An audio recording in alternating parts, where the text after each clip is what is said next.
What's up guys, it's Tommy here and welcome to a brand new Liverpool news video, and the exclusive news is that Liverpool are already laying down the groundwork and making formal steps to sign Adam Wharton, the fantastically talented defensive midfielder who is an England international. He plays for Crystal Palace, and Liverpool have already wanted him, and we have been scouting him for 1.5 to 2 years. And the exclusive news is that Liverpool have a genuine interest in Adam Wharton, but not only that, but Adam Wharton himself prefers a move to Liverpool over other clubs tracking him. Liverpool will even make a move in January, most likely, for Wharton, but the most likely scenario is that Adam Wharton will be a serious target, one of the #1 transfer targets next summer, and a deal of £60 million plus add-ons is expected to be enough to secure his signing. So that is fantastic news, and Adam Wharton is such a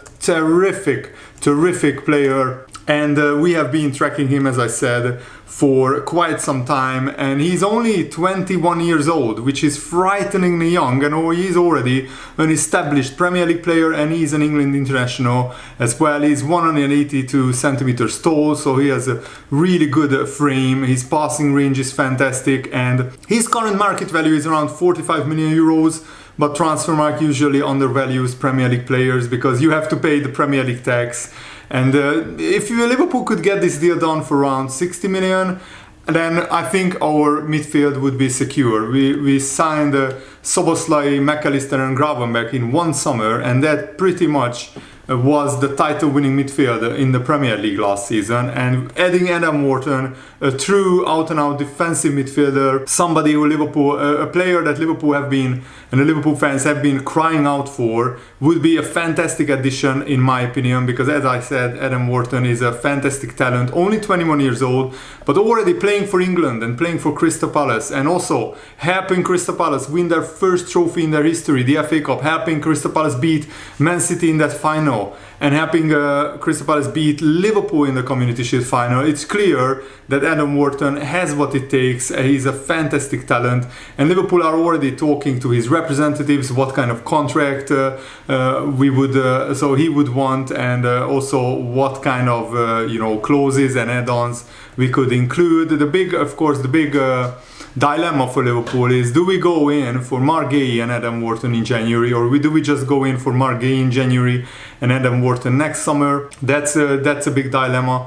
We might even wait until next summer to sign Marc Guéhi, because he will be a free agent next summer. So we might have to deal a lot more with Crystal Palace, and Steve Parish the Crystal Palace manager, really screwed Liverpool over a little bit in the summer. But I still think that Liverpool have some good relationship with Crystal Palace, because we were respectful in the transfer window. We waited until they got through the Conference League qualifiers to officially approach Crystal Palace for the transfer of Marc Guéhi, and it was this close to getting completed. And Virgil van Dijk finally spoke out on Alexander Isak's transfer to Liverpool, and he said, listen, he's going to be very important for the football club. Alexander Isak, a very important player. Obviously, he's a fantastic player, and he has to realize that this is another step up. There's more things to be asked from him on and off the pitch, but I'm not worried whatsoever. He's going to do pretty well, like the other new boys as well.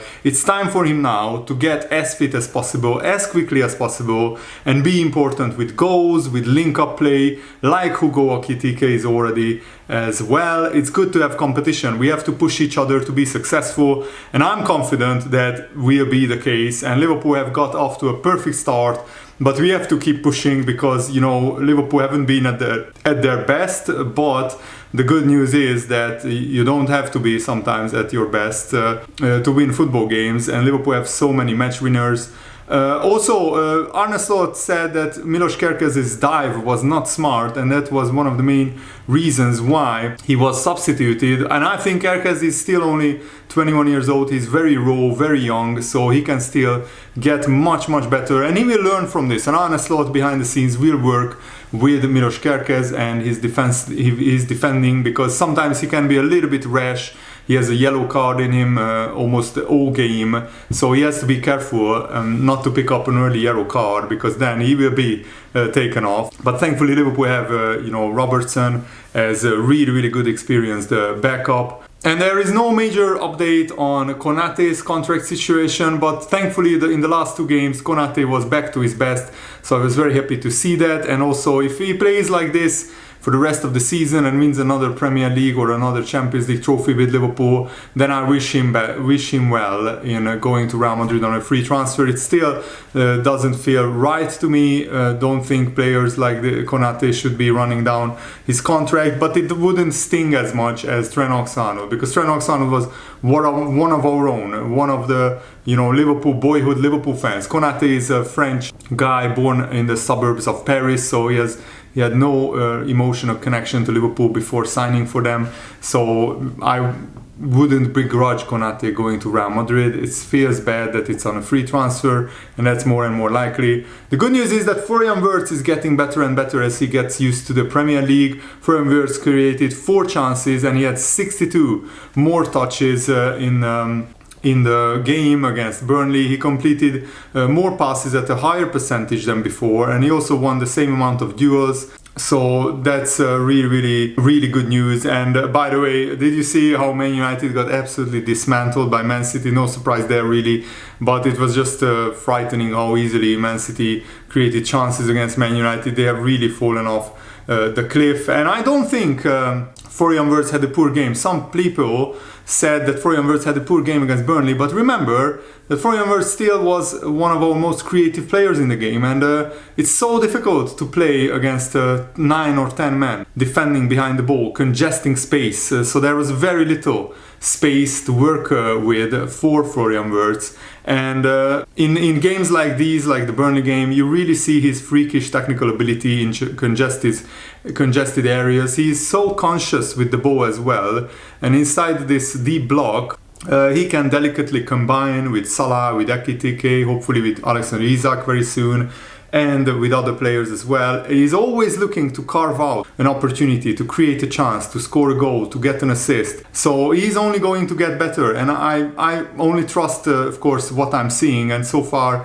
Florian Wirtz has quietly impressed me. He hasn't been like outstanding, but he hasn't been too bad either. It's just a new league. He's only also 21, 22 years old, so there is so much time for him to grow and develop and to get better. Anasot also said on Alexander Isak, now he will be able to play either Wednesday against Atletico or Saturday, to play at least 45 minutes in any of those 2 games, and maybe even a little bit more. If he plays 45 on Wednesday, don't expect him to play another 45 or more on Saturday, because his body is not prepared for that, in our opinion. But I think the most likely scenario is he will get maybe 20-30 minutes against Atletico, and then maybe another 20-30 minutes against Everton, and slowly we can ease him in. Arne Slot said McAllister still is not fully fit to have 3 games a week played for 90 minutes, so it was always sure that McAllister was going to be taken off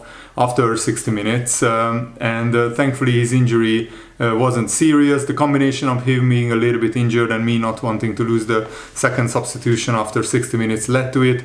And Liverpool not playing so well, by the way, bringing Dominic Szoboszlai to midfield, more players that can attack the box, so that's why it was partly tactical substituting McAllister, and partly it was about just getting McAllister off so he can recover, and hopefully his ankle injury, which his ankle got really badly twisted, hopefully his ankle injury is not too serious. So Arne Slot said on his decision to replace Kerkez, it was because he got a yellow card. I think their fans thought they have a chance for them to win the game if Liverpool ended up with a man sent off. With Milos, I can never be 100%. He doesn't make the next foul. I thought the only way we could lose it today was if we went down to 10 men. So smart substitution by Arne Slot. I think it was the right decision. And also, did you hear the rumor, or not rumor, but the confirmation from Chris Bascom, a Liverpool-based journalist, that last summer Liverpool realized Luis Diaz wanted to go to Man City. And then the Liverpool recruitment team proposed a swap deal involving Julian Alvarez and Luis Diaz, but Man City said we don't sell to rivals, so that killed the idea. And then Liverpool's response was neither do we then. And then City sold Julian Alvarez to Atletico Madrid. Diaz stayed and won the Premier League while Man City struggled. So ultimately Liverpool ended up with a better situation. But yeah, let me know what you think about that in the comments below. And that's it for today's video. I really hope you guys enjoyed this. I have a lot of work today, so that's why this video is a little bit shorter than usual, but tomorrow I will be back with more videos for you guys, and I'm really looking forward to it. Thanks for watching. Have a nice day. See you guys. Goodbye.